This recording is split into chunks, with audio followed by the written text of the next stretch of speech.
ஜெய சங்கர ஹரஹர சங்கர காஞ்சி சங்கர காமாட்சி சங்கர மகாபெரிவா சரணம். நாளை பிப்ரவரி 15 மகா சிவராத்திரியில் குலதெய்வத்தை நாம் எப்படி வழிபட வேண்டும் என்று மிகவும் ஒரு முக்கியமான விஷயத்தை பற்றி தான் இந்த ஒரு வீடியோவில் நாம் முழுமைக்கும் காணப்போகிறோம். மகா சிவராத்திரி என்பது சிவபெருமானுடைய வழிபாட்டுக்கு மட்டும் கிடையாது.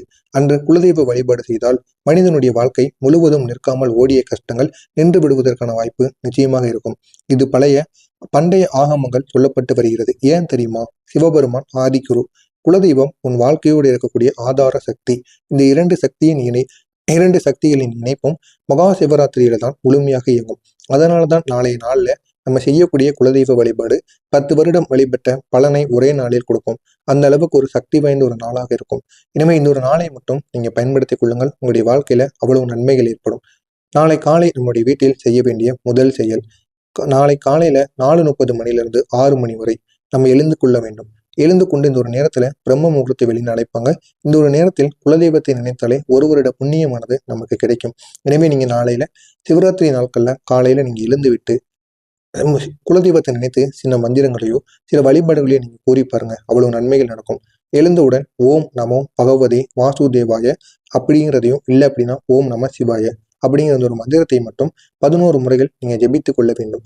ஜெபித்து கொண்டு இதுவே உங்களுடைய குலதெய்வ வழிபாட்டுக்கு கதவை திறக்கக்கூடிய ஒரு முதல் சக்தியாக இருக்கும். இரண்டாவதாக, வீட்டிலிருந்து குலதெய்வ கோவிலுக்கு நீங்க கொண்டு செல்ல வேண்டிய 5 முக்கிய பொருட்கள். இவை நீங்க மறக்காமல் எடுத்து செல்ல வேண்டிய ஒரு முக்கியமான பொருட்களாக இருக்கும். முதலாவதாக ஒரு எலுமிச்சை பழம். உங்களுடைய வீட்டில் பிடிந்திருக்கக்கூடிய கெட்ட சக்திகளை இது உறிஞ்சி குலதெய்வத்தை அர்ப்பணிக்க வேண்டும். இதை நீங்க குலதெய்வத்துக்கு அர்ப்பணிக்கும் பொழுது உங்களுடைய வீட்டில் உங்களுக்கு தெரிந்தும் தெரியாமலும் ஏற்படுகின்ற சங்கடங்கள், பிரச்சனைகள், தடைகள் அனைத்திற்கும் இருக்கக்கூடிய ஒரு கெட்ட சக்தியை இது உறிஞ்சி எடுக்கும். எனவே இந்த ஒரு எலுமிச்சை பழத்தை உங்களுடைய வீட்டு பூஜை அறையில் வைத்து அதற்கு பிறகு இதை கொண்டு போய் உங்களுடைய குலதெய்வத்தோட சன்னதியில நீங்க சேர்த்து விட வேண்டும். இரண்டாவதாக ஒரு மஞ்சள் கட்டு, சிறிய மஞ்சள் பாக்கெட். உங்க வீட்டில் இருக்கக்கூடிய மஞ்சள் பொடியாக இருந்தாலும் சரி, இல்லைன்னா சிறிய மஞ்சள் பாக்கெட்டா இருந்தாலும் சரி, இது குலதெய்வத்தின் ஆசீர்வாதத்தை நிலையாக நமக்கு வரமாக மாற்றி கொடுக்கும். அப்படிப்பட்ட ஒரு சக்தியை இந்த மஞ்சள் பொடியானது ஏற்றுக்கொள்ளப்படுகிறது. எனவே இதனையும் நீங்க உங்களுடைய வீட்டு பூஜை அறையில வைத்து குலதெய்வத்தோட சன்னதியில சேர்க்க வேண்டும். மூன்றாவதாக ஒரு தேங்காய். உங்களுடைய மன கஷ்டங்கள், தடைகள் எல்லாத்தையும் உடைந்து போகுவதற்கான ஒரு குறியை ஏற்படுத்தும். இது நீங்க வீட்டிலிருந்து கொண்டு போய் குலதெய்வத்தில் கொடுத்து குலதெய்வத்தோட சன்னதியில அந்த தேங்காயை உடைக்கும் பொழுது உங்களுடைய வாழ்க்கையில இதுவரைக்கும் நடந்த மன கஷ்டங்கள், உங்களுக்கு இருக்கக்கூடிய தடைகள் அனைத்தும் அந்த தேங்காய் உடைவது போல உங்களுடைய வாழ்க்கையை விட்டு உடைந்து விலகிவிடும். அடுத்ததாக சந்தனம், அதனுடன் குங்குமம். இவை குலதெய்வத்தின் கிருபா சக்தியை நமக்குள்ள செயல்படுத்தும். அடுத்ததாக ஒரு கை நிறைய பூக்கள். குலதெய்வத்தின் மீது உள்ள அன்பின் அடையாளமாக இந்த 5 பொருட்களை நம்ம குலதெய்வம் கோயிலுக்கு இல்லாம போகக்கூடாது. குலதெய்வம் கோவிலுக்கு நாளை செல்லும் பொழுது இந்த ஒரு வழிபாட்டை நீங்க செய்யும் பொழுது இந்த 5 பொருட்கள்ல ஒரு 3 பொருட்களையாவது நீங்க குலதெய்வம் கோயிலுக்கு கொண்டு செல்ல வேண்டும். இது அனைத்துமே எளிதாக கிடைக்கக்கூடிய பொருட்கள் தான். இதனுடைய விலையும் குறைவாகத்தான் இருக்கும்.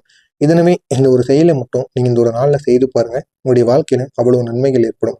அடுத்ததாக பகுதி 3, குலதெய்வ கோவிலுக்கு செல்ல வேண்டிய ஒரு சரியான நேரம். நாளை மகா சிவராத்திரி என்பதால் மிகப்பெரிய ஒரு சக்தியானது நம்மளுடைய வாழ்நாள் முழுவதும் கிடைக்கும். இந்த ஒரு நாள்ல நம்ம மாலை நேரத்துல கோவிலுக்கு செல்ல வேண்டும். இல்லை அப்படின்னா காலை நேரத்துல கூட நீங்க கோவிலுக்கு செல்லலாம். அது உங்களுடைய விருப்பத்துக்கு ஏற்றது. காலை 6 மணியிலிருந்து 9 மணிக்குள் நீங்க காலை நேரத்தில் சென்றீங்க அப்படின்னா இதனுடைய சக்தி உங்களுக்கு அதிகமாக கிடைக்கும். இந்த ஒரு நேரத்தில் செல்ல முடியாதவர்கள் மாலை நேரத்துல 4 மணியிலிருந்து இரவு 7:30 மணிக்குள் நீங்க உங்களுடைய குலதெய்வ கோவிலுக்கு செல்வது இன்னும் ஒரு சிறப்பை ஏற்படுத்தி கொடுக்கும். சிறப்பா இந்த ராகு காலத்தை தவிர்த்து கொண்டு நீங்க உங்களுடைய குலதெய்வம் கோவிலுக்கு செல்வது இன்னும் ஒரு நன்மையான ஒரு விஷயங்களை ஏற்படுத்தும். காலை நேரத்தில் செல்வது மிக ஒரு முக்கியம். ஏன் அப்படின்னா அந்த ஒரு நேரத்தில் குலதெய்வத்தின் சக்தி உயர்வான ஒரு நிலையில் இருக்கும்.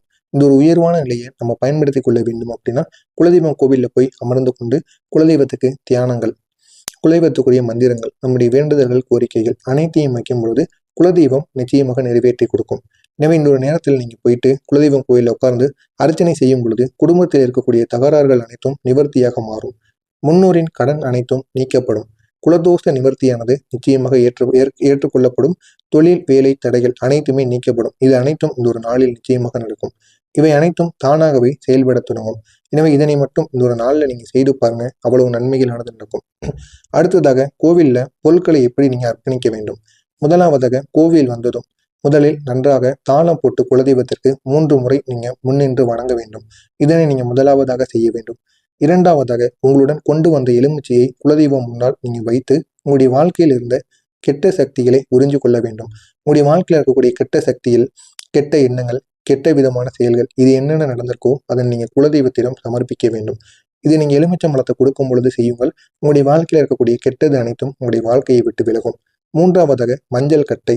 இந்த மஞ்சள் கட்டையை நீங்கள் அர்ப்பணிக்கும் பொழுது மஞ்சள் கட்டு அர்ப்பணிப்பது உங்களுடைய குடும்ப வாழ்வில் நிலையாக இருக்க வேண்டும் என்பதற்கான ஒரு சின்னமாக இருக்கும். உங்களுடைய குடும்பத்தில் இருக்கக்கூடிய பிரச்சனைகள் அனைத்தும் தீர்வாகி ஒரு சமநிலையாக உங்களுடைய குடும்பம் இருக்க வேண்டும் அப்படிங்கிறதுக்கு இந்த ஒரு மஞ்சள் கட்டையை நீங்க சமர்ப்பிக்கிறதாக அர்த்தம்.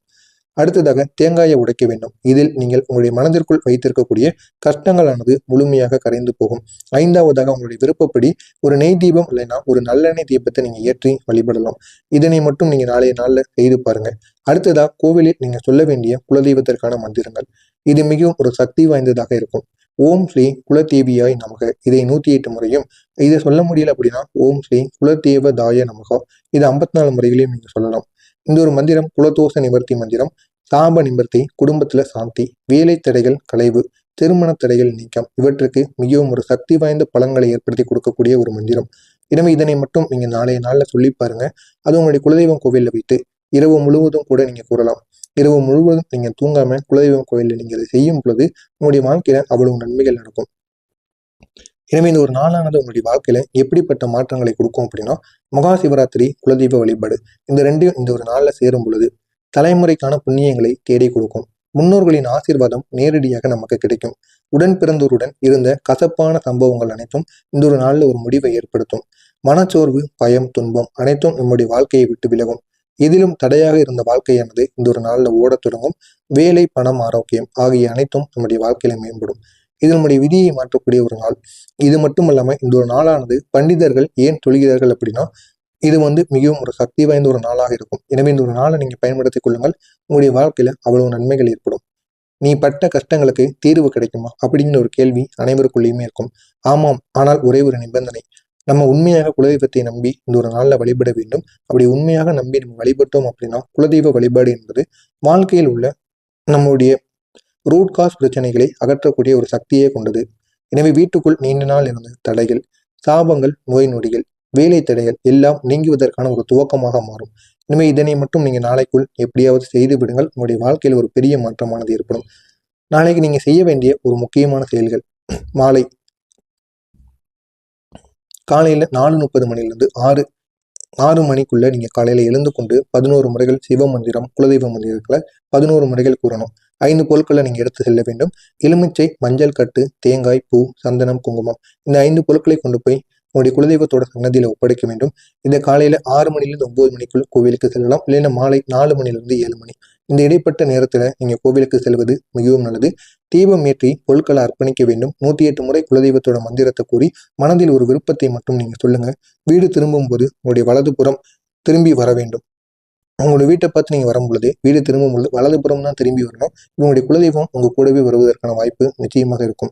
எனவே இதனை மட்டும் இந்த ஒரு நாள்ல நீங்க செய்து பாருங்க. உங்களுடைய வாழ்க்கையில அவ்வளவு நன்மைகளானது நடக்கும். மறக்காம இதில் ஏதேனும் சந்தேகங்கள் இருந்தால் கமெண்ட் வாயிலாக கேளுங்கள்.